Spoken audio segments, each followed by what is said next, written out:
तो guys Corel Draw के आज के इस एपिसोड में हम सीखने वाले हैं शेप टूल और उसी के साथ साथ हम डिज़ाइन करेंगे कोई graphic design is all about story telling. अगर आपका ग्राफिक कोई मीनिंग कन्वे नहीं करता तो वो सिर्फ एक अच्छी दिखने वाली शो पीस की तरह रखी जाने वाली चीज़ है, बाकी कुछ नहीं।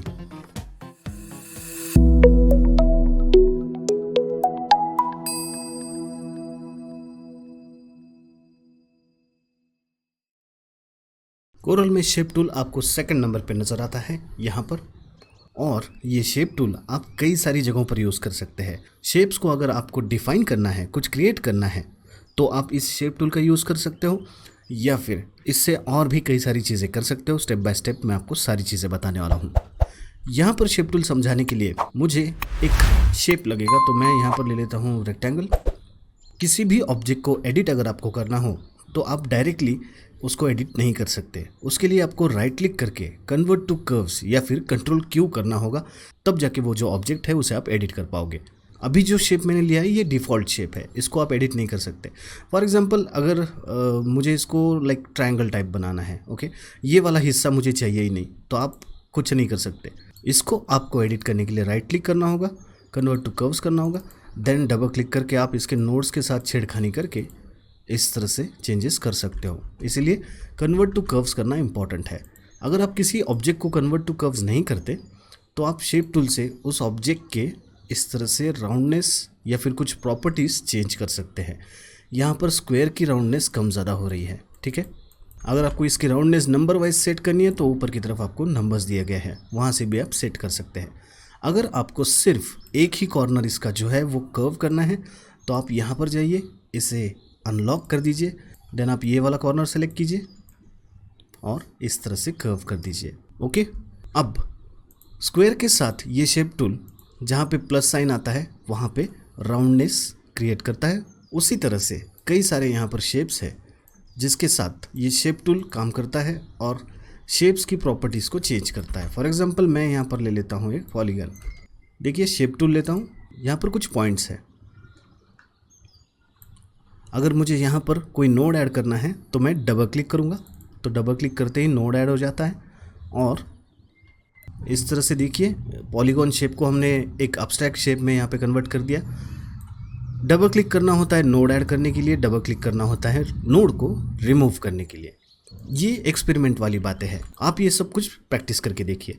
स्टार टूल यहाँ पर है। अगर मुझे ये वाला हिस्सा कर्व करना है इस स्टार का तो मैं अभी नहीं कर सकता। मुझे उसके लिए राइट क्लिक करना होगा, कन्वर्ट टू कर्व्स करना होगा, देन शेप टूल लेना है एंड देन मुझे इस नोड पर जाकर चेंजेस करने होंगे। अगर मैं इसे डिलीट करता हूँ फॉर एग्जांपल डबल क्लिक करके, तो देखिए ये बहुत स्ट्रेट लाइन हो गई। मुझे कर्व चाहिए था। कर्व करने के लिए आप इस तरह से लाइन पर जाइए, देखिए एक कर्व दिख रहा है आपको, वहाँ पर जाकर राइट क्लिक कीजिए और कहिए टू कर्व। ये सारे ऑर्डर्स हैं। स्ट्रेट लाइन्स के साथ आप कर्व, कस्प, स्मूथ ये सारी चीज़ें कर सकते हैं। तो यहाँ पर मैं करता हूँ टू कर्व। अब यहाँ पर दिखाई तो कुछ नहीं दे रहा है, बट जैसे ही आप यहाँ पर इस तरह से क्लिक करके ड्रैग करते हैं तो देखिए क्या हो गया, ये स्टार कर्व हो गया। तो अब आपने शेप को एडिट करना शुरू कर दिया, ठीक है। अब मैं यहाँ पर एक नोड ऐड करता हूँ, डबल क्लिक किया, नोड ऐड हो गया। देखिए हैंडल्स आ गए हैं। इन्हें हैंडल्स कहा जाता है। हैंडल्स क्या होते हैं कि जो नोड हम ऐड करते हैं उस नोड को हम और अच्छे से एडिट कर सके, इसलिए ये हैंडल्स दिए जाते हैं। ये एक हैंडल्स इस नोड को कंट्रोल करते हैं या उसके आसपास जो ये लाइन है उसको कंट्रोल करते हैं। फॉर एग्जांपल मैं अगर इस तरह से नोड क्लिक करके ड्रैग करता हूँ तो देखिए क्या हो रहा है, शेप ऐसा हो गया। उसी तरह से लेफ़्ट वाला हैंडल, मैं चाहता हूँ कि सिर्फ ये वाला जो हिस्सा है वो सीधा हो जाए लेकिन ये हिस्सा कर्व ही रहे। तो इसके लिए मुझे यहाँ पर नोड पर सेलेक्ट करना होगा, राइट क्लिक करना होगा और कहना होगा कस्प। कस्प करने से क्या होता है देखिए,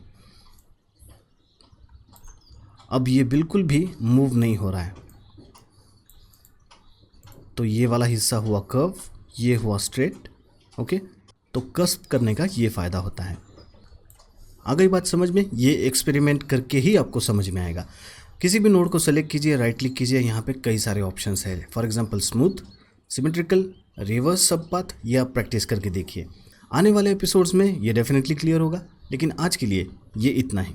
अगर आपको ये वाला स्मूथ करना है एरिया तो राइट क्लिक कीजिए, टू कर्व कीजिए, देन स्मूथ कर दीजिए। देखिए क्या हो गया, स्मूथ हो गया। पहले ऐसा था, अब ऐसा हो गया। शेप एडिटिंग के लिए ये चीज़ें बहुत काम आती है। अब बिना बेजियर टूल यूज़ किए मैं यहाँ पर शेप एडिट करने वाला हूँ। जितना मैंने अभी आपको सिखाया है उतना ही मैं यहाँ पर यूज़ करूँगा, उतने ही फंक्शन मैं यहाँ पर यूज़ करूँगा और एक ग्राफिक मैं यहाँ पर बनाऊँगा। शेप टूल के अंदर कुछ और टूल्स भी है, जैसे कि smooth, smear, trill, attract and ripple, smutch and roughen. इनके जैसे नाम है वैसे ही इनका काम है। स्मूथ करता है चीज़ों को। फॉर एग्जांपल यहाँ पर देखिए बहुत ज़्यादा शार्प है ये, तो अगर मैं क्लिक करके इस तरह से इसे अप्लाई करता हूँ तो देखिए धीरे धीरे जो है वो स्मूथ होते जा रहा है। ये कितनी मात्रा में स्मूथ होना चाहिए वगैरह ये सारी चीज़ें आप यहाँ से डिसाइड कर सकते हो। ये है उसके निब का साइज़, अभी 5 है, आप चाहे तो 50 भी रख सकते हैं। मैं यहाँ पर 25 करता हूँ, देखिए बड़ा हो गया। और ये है रेट, कितनी मात्रा में उसने स्मूथ करना चाहिए, तो मैं बढ़ा देता हूँ इसे लाइक 50। ऑब्जेक्ट को सेलेक्ट किया, अब देखिए ज़्यादा स्मूथ होने लगा है। सेम इसी तरह बाकी भी टूल्स हैं। स्मीयर, आप ऑब्जेक्ट को इस तरह से अंदर की तरफ खींच सकते हो लाइक दिस। ये है ट्रिल, आप ऑब्जेक्ट को ट्विल कर सकते हो लाइक दिस। उसी तरह से अट्रैक्ट, क्लिक करके रखते हैं तो वो इफ़ेक्ट अप्लाई होता है। अब ये ऐसे हो गया। स्मच, क्लिक करके आपको इस तरह से स्मज आप कर सकते हैं। स्मच मतलब सिंपल सी बात है, अगर इंक ड्रॉप अगर पेपर पे गिरता है तो हम लोग अगर उसे उंगली से स्मच करते हैं तो वो वही इफ़ेक्ट यहाँ पर दिया गया है। ये कहाँ तक स्मज होना चाहिए क्या नहीं, ये सारी चीज़ें आपको यहाँ से डिसाइड करनी होती है। ये आप प्रैक्टिस करके देखिए। देन है रफन, किसी भी स्मूथ शेप को ये रफ करता है और कितनी मात्रा में रफ होना चाहिए वगैरह अगेन आप यहाँ से ऊपर से डिसाइड कर सकते हैं। तो चलिए अब हम लोग कोई स्टोरी यहाँ पर क्रिएट करते हैं। एक स्टार मैंने यहाँ पर लिया था, अब मैं स्टार को यूज़ करके कोई स्टोरी डिसाइड करूँगा। शेप टूल ही मैं यूज़ कर रहा हूँ, मैं कहीं पर भी बेजियर टूल यूज़ नहीं कर रहा हूँ, ठीक है। सारे बेसिक फंडे आपको पता है। Double click to add note, double click to remove note. अगर आपको स्ट्रेट लाइन को कर्व करना है तो डबल क्लिक करके नोड ऐड करो, राइट क्लिक करो, कर्व कर दो, देन वो कर्व हो जाएगा। देखिए यहाँ पर जो कुछ भी मैं यूज़ कर रहा हूँ वो ऑलरेडी पिछले एपिसोड्स में मैं सिखा चुका हूँ, ठीक है। अभी जस्ट मैं शेप एडिट करके कोई यहाँ पर ग्राफिक बनाने वाला हूँ जिसका कोई मीनिंग होगा। मैं स्टार को एज अ कैरेक्टर देख रहा हूँ। चलिए ये स्टार जो है वो बहुत हैप्पी है, लाइक कुछ खेल रहा है, इस तरह से मैं दिखाना चाहूँगा। तो मुझे लगेगी आँखें और मुँह, तो मैं बना लेता हूँ फटाफट आँखें। देखिए ये है लिप्स, तो ये हुई एक आँख, ये हुई दूसरी छोटी वाली। जस्ट मैं एक फ़नी कैरेक्टर सोच रहा हूँ यहाँ पर। अब मैं यहाँ पर एक फेस बनाने के लिए रेक्टेंगल लेता हूँ, उसे थोड़ा सा मैं स्मूथ करता हूँ उसके corners, and then right click करके कन्वर्ट टू कर्व्स, ताकि मैं उसे और अच्छे से एडिट कर सकूँ। और ये हुआ कुछ वियर्ड सा स्माइल या फिर कुछ इस तरह से मैं सोच रहा हूँ। इसको कर देते हैं कर्व लाइक दिस। देखिए क्या कर रहा हूँ मैं, जस्ट नोड्स ऐड कर रहा हूँ और डिलीट कर रहा हूँ और मैनेज कर रहा हूँ इस शेप को और अच्छा दिखाने की कोशिश कर रहा हूँ। इसको आपको प्रैक्टिस करना ही होगा, विदाउट प्रैक्टिस ये टूल आपके समझ में नहीं आएगा। बेजियर टूल से ये सारी चीज़ें बनाना तो बहुत आसान है। एक्चुअल शेप एडिटिंग यही है कि बिना बेजियर टूल यूज़ किए, पेन टूल यूज़ किए आप ऐसे शेप्स बनाओ। तो ये बेसिक सा मेरा कंसेप्ट जो है वो रेडी हो गया कि तारा जो है वो खेल रहा है या खुश है, फ़नी है, हैप्पी है, समथिंग लाइक दैट। तो अब इसे थोड़ा और आगे की लेवल पर लेके जाते हैं, इसे और अच्छे से एडिट करते हैं। तो ये मुझे लग रहा है इंसानों की तरह, लाइक यहाँ पे सर है तो ये दोनों हाथ है और ये 2 पैर है यहाँ पर, और ये फेस सेंटर में मैंने लगा दिया है। तो ये थोड़ा ऊपर कर देता हूँ मैं और ये थोड़ा नीचे, लाइक तारा जो है वो पोज दे रहा है, नॉट पोज एक्चुअली। चलिए थोड़ा सा फन ऐड करने के लिए मैं यहाँ पर और एक स्टार ऐड कर देता हूँ लाइक दिस, यहाँ पे छोटा सा। अब ये स्टोरी ऐसी बनेगी कि तारा तारे को पकड़ रहा है, पकड़ा पकड़ी का खेल चल रहा है उनका, समथिंग लाइक दैट। तो ये स्टोरी जो है अब मैं पॉसिबल करूँगा ग्राफिक के थ्रू।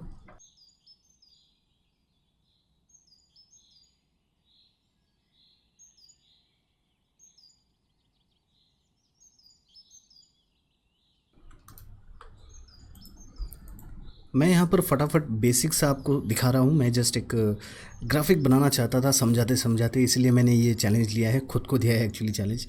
तो मैं बहुत सी चीज़ें ऐसी कर रहा हूँ जो आपको प्रोफेशनली सीखनी चाहिए। अगर आप ग्राफिक डिज़ाइन प्रॉपरली सीखना चाहते हैं तो गाइस प्लीज़ मेरा कोर्स जो है onmarkmedia.com, वहाँ पर मेरा कोर्स चलता है जिसमें ग्राफिक डिज़ाइन के सारे डिटेल टेक्निक आपको सिखाए जाते हैं, वो आप वहाँ पर सीखिए। आइडिया जनरेशन आपको सिखाया जाता है, कई सारे असाइनमेंट्स मैं वहाँ पर आपसे बनवा कर लेता हूँ, आपका पोर्टफोलियो वहाँ पर रेडी करवा कर लेता हूँ, और भी कई सारी चीज़ें onmarkmedia.com इस वेबसाइट के ग्राफिक डिज़ाइन कोर्स में होती है। अगर आपको सीरियसली इस फील्ड में करियर करना है तो मैं डेफिनेटली आपको इसमें गाइड करूँगा। ओके गाइस, तो शेप टूल आप समझ गए।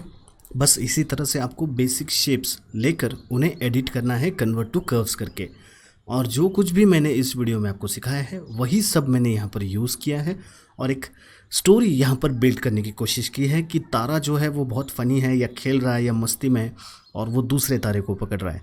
तो यहाँ पर ये एक स्टोरी बन गई और एक ग्राफिक मैंने क्रिएट किया शेप टूल को यूज़ करके। तो गाइस जैसे कि आपने देखा कि मैंने एक बेसिक सा ग्राफिक यहाँ पर बनाया है, एक छोटी सी स्टोरी मैंने यहाँ पर बनाई है कि एक बहुत ही मस्ती में आया हुआ स्टार किसी और को पकड़ रहा है, पकड़ा पकड़ी चल रही है या समथिंग लाइक दैट। सो मैंने ये चीज़ जो है वो बहुत ही बेसिक तरीके से बनाई है, ये अभी भी बेसिक है मेरे लिए, इससे भी और ज़्यादा ये अच्छे से रिफ़ाइन करके फाइनल हम कर सकते हैं। बट फ़िलहाल आपका ये टास्क है कि आप कोई बेसिक शेप ले, उसे कन्वर्ट टू कर्व्स करें और शेप टूल यूज़ करके, सिर्फ और सिर्फ शेप टूल यूज़ करके कोई स्टोरी क्रिएट करें और मुझे वो इंस्टाग्राम पर टैग करें। मिलते हैं अगले एपिसोड में, तब तक के लिए please be creative and happy designing. Thank you so much guys.